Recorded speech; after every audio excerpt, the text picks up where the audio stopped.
Thomas and Percy were having great fun. Next, Thomas and Percy had to go to the smelter's yard.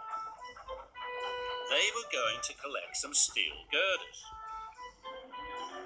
But when they puffed into the yard, they saw something that was very, very frightening. It was Diesel 10.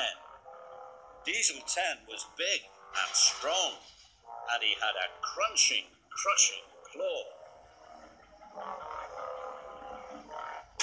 Thomas and Percy watched. The giant claw crushed the iron and steel. Thomas and Percy shivered. They thought Diesel 10 looked very scary. "Let's come back when Diesel 10's not here," Thomas puffed nervously, and they raced away.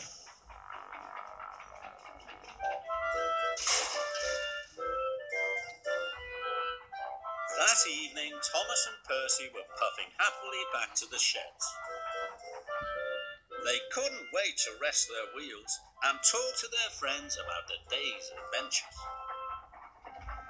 But as they puffed home, they were very surprised.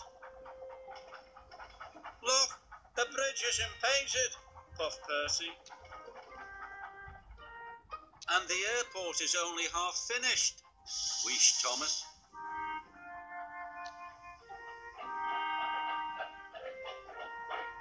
And when they arrived at Tidmouth Sheds, they discovered that they had been knocked down.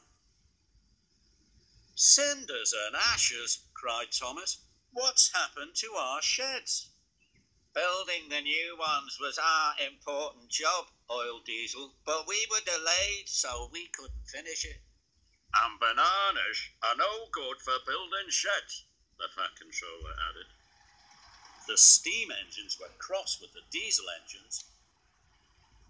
The Diesels had ruined their home. But Thomas was sad. He knew it was his fault. "Now where will we sleep?" moaned Henry.